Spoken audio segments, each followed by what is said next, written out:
boredom could only exist when I was thinking about the meditation. It was very hard to focus in the meditation. For me, it actually was not that challenging. And that's the beautiful thing about this Vipassana is that they teach equanimity. That part of the brain can rest. It was boring at times. I made it to halfway. That's a big milestone. You just go sit in the woods for 10 days and do nothing, you will have this experience. Welcome to the Willpower Podcast.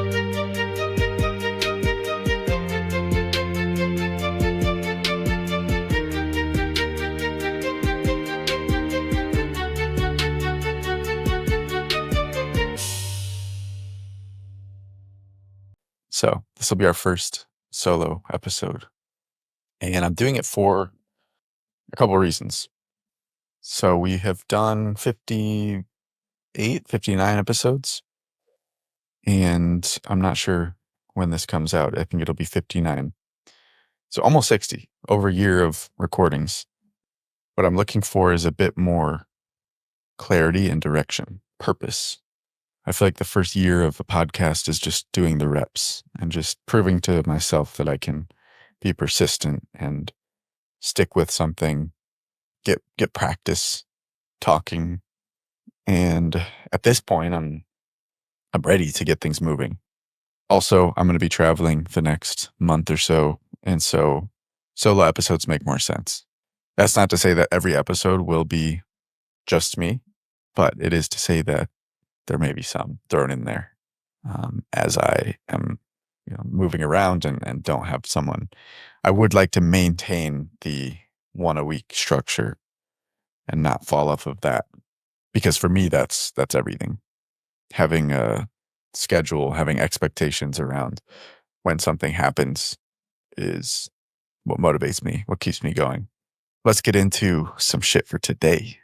So I recently, last weekend, got back from a Vipassana meditation course. And I figure that's probably the biggest event in my life in the past year or so, or a couple of months. It's big. Basically what that looks like is it's a 10-day fully immersive course. You go and stay there. They cook for you. There are people who will serve, and they will take care of you in those ways. And in return, you will learn, follow the guidance, and begin to understand this meditation technique. The Dhamma, as they say, the path. And it's 10 days. They request that there are no connection to the external world. So you let all that shit go. You leave it behind. And you just follow what they have to tell you. And what that looks like is a whole lot of meditating. Basically, the moment you wake up, there's a meditation period. And there's breakfast, and you get a little bit of a break. And then there's more meditation. And there's lunch. Then more meditation. Then there's a tea break. More meditation. And then there's a lesson. Then there's a little bit more meditation. And then it's bedtime. And those lessons in the beginning were honestly that was the only novelty in the day. It was the lessons and the food. And the rest of it was just the meditation. And those could actually be very novel, the meditation periods, because for me, I was understanding new things about myself, new things about the way that my connect and feel together. And so I'm learning new things about myself in the process. So it's not like it's just doing nothing the entire time, being bored. Though there's plenty of boredom, as you can imagine, in 10 days of doing this. One other component that I didn't mention is this noble silence. That's another important factor in doing Vipassana, which is that you are not to talk unnecessarily. So basically all talk needs to have a clear focus, and it's not to be between meditators. So the two that they call out are talking to the teacher is allowed. They give 2 periods during the day when you can either sign up for a slot or go and ask questions. But those are only with clear intention of asking about the practice. So I definitely utilize that. I recommend, using that time, asking questions. And then just talking to management. That's the other one. So I got sick during the middle of the week, and I was able to get cold medicine, luckily. And that was, I had to ask for that. But that was it. It wasn't like we're chit-chatting, or it was very strictly getting to business, figuring that out. And that was awesome. That was like life-saving, because I had a bad headache, and it was very hard to focus in the meditation. There's a sweet spot I've found with pain and this practice, which is that a certain amount of pain is actually helpful. But once you go beyond that, it becomes harmful, and it does not help the practice. And that limit is basically the limit to which you can maintain composure under pain. So, for example, with the headache, I could have a headache and be meditating, and I would be a little distracted. I would be harder to maintain focus, just because the nature of my mind would be less focused and have less attention, more all over the place. And I think being sick, a lot of people, you'll relate to that. One of the big two components of this technique is equanimity. And equanimity is nature of acceptance, the ability to take things as they are and not immediately react to them. Hearing bad news and being equanimous would be accepting the bad news, not going into a frenzy, not being a little crazy about whatever bad thing has happened. And with equanimity comes happiness, comes contentment. The other piece is awareness. We can talk more about that. But equanimity practiced under duress. And it also can be practiced under feelings of pleasure, of satisfaction on both ends, because the other component of equanimity is not clinging to or craving anything. So, for example, I could hear good news. I'm going to be getting a raise at work. Now, all of a sudden, I begin to crave money because I want to get another raise. I want this to happen again. Oh, this was so good when it happened. It needs to happen again. So all of a sudden, something that was good turns into suffering because now I'm craving for it. So equanimity goes both ways.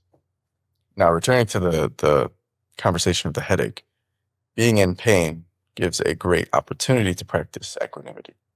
I have a headache. My head hurts. I'm suffering because I'm reacting to that.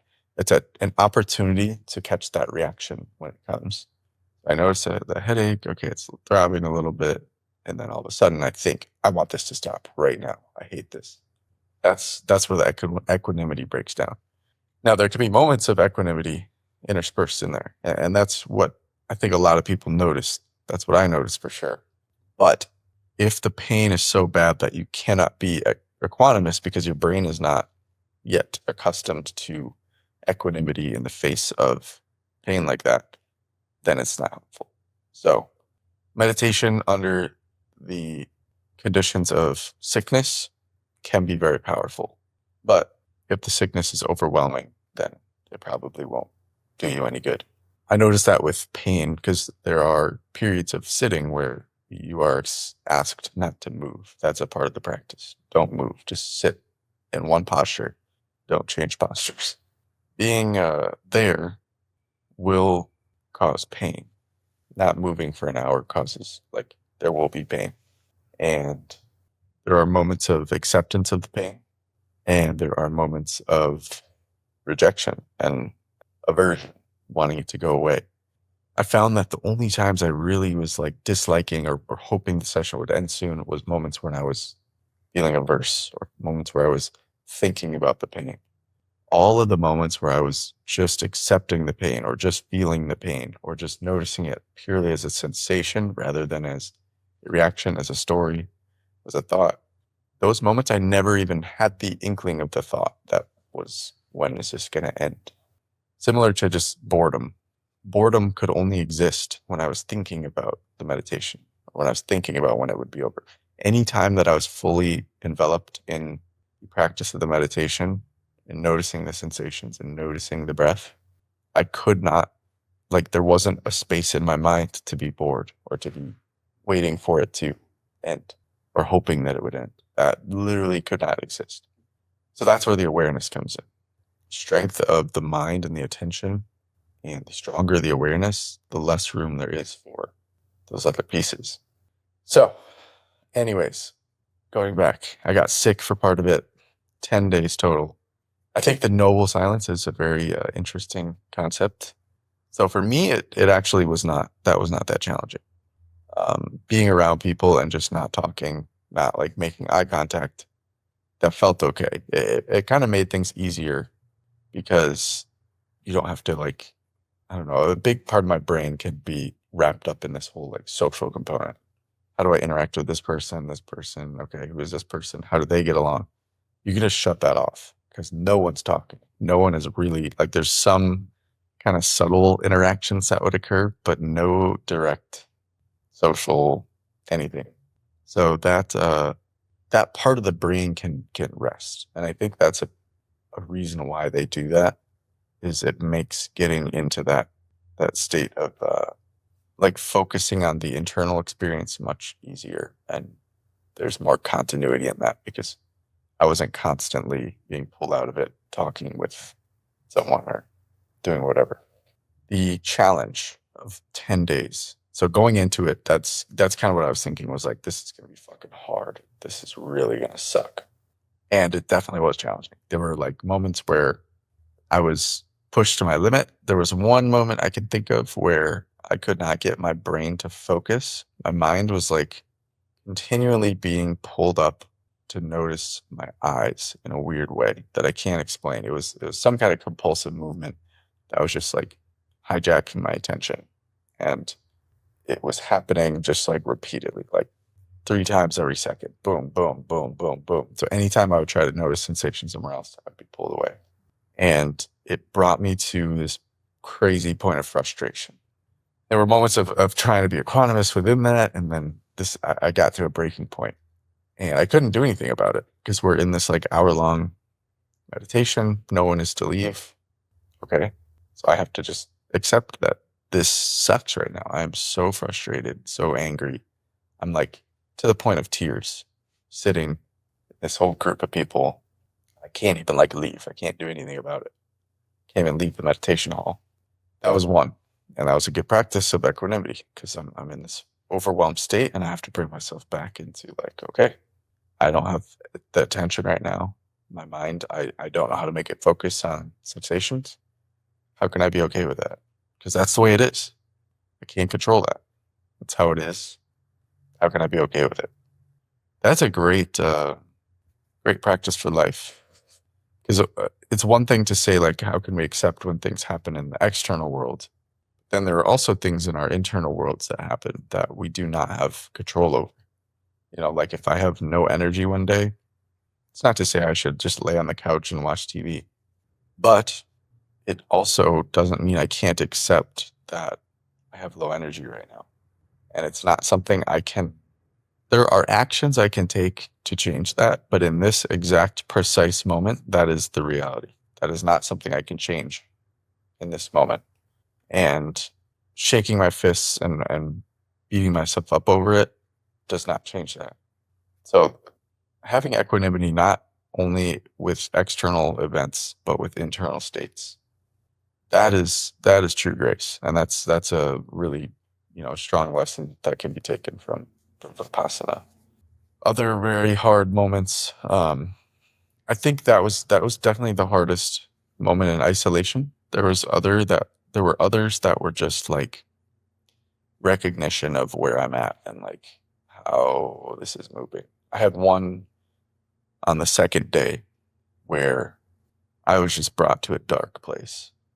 And that was from, my body not being used to my mind, not being used to sitting and being alone and still for that long, not having any stimulus. I went to a dark place and I felt very alone, very low. I began to think about actions of mine in the past, ways that I've done wrong to people. And that was very dark. But at that moment, I didn't want to leave. That was the crazy thing. It wasn't like, oh, this sucks, get me out of here. It was like, oh wow, my brain is kind of fucked up. This is maybe the only way that I move forward is if I go through this course. Like this, it was almost like a desperation. Like I hope they can fix my mind. I hope they can make me a better person. And So that was not a breaking point in terms of quitting. Like it wasn't like I was close to wanting to leave, but that was challenging. It was hard to go through that, even though I didn't really have a choice. Like there was no way to escape it. I was just going to go through it.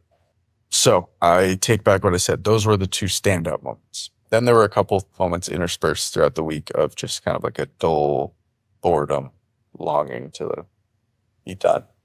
And that's the beautiful thing about this Vipassana is that they teach equanimity. And as I keep saying the word, learning to have equanimity around the fact that I am here. It is day 6. I have 4 more days here. I can count those down and keep anticipating it ending, or I could just accept this is where I'm at and settle into this. I'm going to just keep going, keep giving it my all. Yeah. So there were definitely moments. I think early on in the week, it was novel. It was boring at times, but I was like getting into it. So day 1, 2, and 3 seemed to move along. There wasn't as much thought of like, oh, I want this to be over because it was so early. I couldn't even think of the end. I made my way up to day 5. And I think right after day 5 is when things begin to get a little bit shaky. And that's just because you hit the halfway point. That's like a big moment where I'm like, okay, I'm really in this now. I made it to halfway. That's a big milestone. Then I realized, okay, fuck, I have I have to do that all again. And that's hard. So that's when it's like, I think one of the hardest points is around day 6 in this sense of like anticipation at the end. Similar to fasting though, I realized, and like I said, like the more I can just settle in and just be like, okay, this is where I am. I can anticipate the end, or I can just accept this is where I am. I'll keep moving. That seems to be a much more enjoyable place to be. Then day 7, day 8 come around.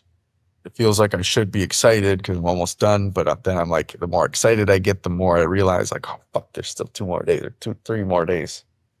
That's a whole thing. I keep having to bring myself into this moment and be like, I am here now. Like we're here. This is what we're doing. When the noble silence is lifted on day 10, it feels like, oh, we made it. We're done. But really, we're not. Really, there's still meditation to do. Still other tasks to do. It's not over at all. So throughout, that was just like the biggest. As I kept anticipating it being over, I was brought more and more into the reality that this is not over. You are still here. And even better, this is still an opportunity for you to learn and grow. This is a chance to work. You can work, or you can continue to anticipate the end and basically lose out on this time. I think going into it, that's the best mindset you can have, is there's a lot that you can accomplish here and make the most of it. Do everything that you can. There was something else with the course that I wanted to talk about. Oh, yes. Okay. So with the schedule, there is a bit of freedom kind of built into it. And they allow you to do certain meditations on your own. So you can do them in your own room. At the center I went to, we each had our own room. We had chairs in the room. So it was a bit more comfortable, like to sit and meditate in the chair rather than having to sit on the ground. And in the beginning, I would do that, partially out of aversion, like going to the meditation hall seemed harder. I knew I had to like sit there and like, for whatever reason, it seemed a lot harder. Being in my room felt like, okay, I have the clock there. I can like check it, maybe go to the bathroom. That's like a break. That helps split it up in my mind to make it feel shorter. Even though it doesn't actually feel shorter, but like going into it, it feels like that'll be shorter if I have a break. So I would do a lot of them in my room at the beginning. Then the other thing, the first one of the day is at 4:30 a.m. And it's also an option. You can go to the hall or stay in your room. And I realized I could just sleep in. Like I could just sleep until breakfast, which is 6:30. No one's going to know. That's an important lesson with doing something like this. And I think for me, it's like been built into my head from like school and all that to like try and find loopholes and take advantage of those. On the first day, I barely slept the night before. I got up on time, 4 a.m. And then after breakfast, we have another meditation. And I was in the hall for a little bit, and then I went back to my room, fell asleep. That was the only time because after that I realized like this isn't something to be, again, like I could find loopholes, but I'm only hurting myself. This entire course, all the servers there, all the teachers there are there for the 20 or however many meditators are there learning this technique. Everything there is for you. The entire course, like the schedule is built with that intention.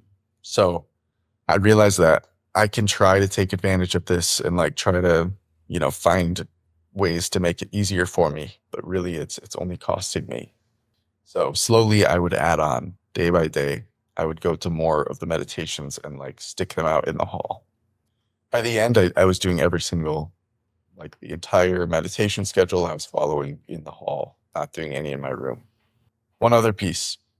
Oh, and by the way, the hall is split into men and women, and throughout the week you're segregated. You only see them in the hall or maybe outside, but we don't walk by them. We're not near them. Obviously no talking.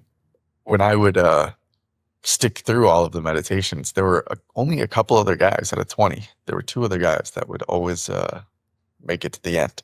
And that felt kind of good for my ego to be like, oh yeah, fuck yeah, I'm like top 3.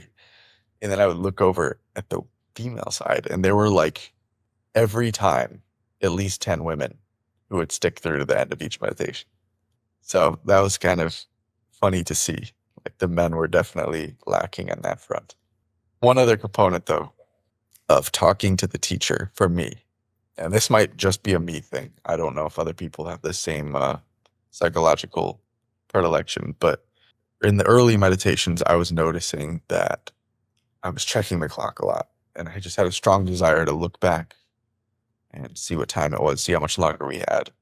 Very natural response. And that response didn't go away. I kept wanting to know the time, but I realized early on, like, this is kind of becoming a problem. It's kind of a distraction. It makes it hard to really dig in deep when your mind keeps pinging. So my mind would keep pinging me, hey, what time is it? How far do you think we got? And that became more of the focus. And the focus became, how do I get through this? How can I get this to be over? It's a whole craving aversion thing again. So one of the days I signed up to talk with the teacher. I went in there and I asked him about something else, but then I brought this up. And a part of me expected him to just be like, yeah, that's fine. Like, check the clock if you want. And he gave me a very direct answer. It was like, try not to do that. This is a distraction. So just hearing that from him, like, again, I think it's like me from how I grew up, like wanting to be a good boy, being a good student. But this fact that like this teacher who I respected wanted me to not look at the clock. I literally never looked at the clock again during a meditation the entire week. And this was on like day 3. So I stuck with it. And like he wouldn't have noticed because he was meditating, his eyes were closed. He wouldn't have known if I did, but I just wanted to be that like perfect example of whatever. So I guess it's just a lesson to know what motivates you, because that shit can be very powerful, and then use it. And yeah, that helped me a lot in those meditations. One other thing I noticed with Vipassana.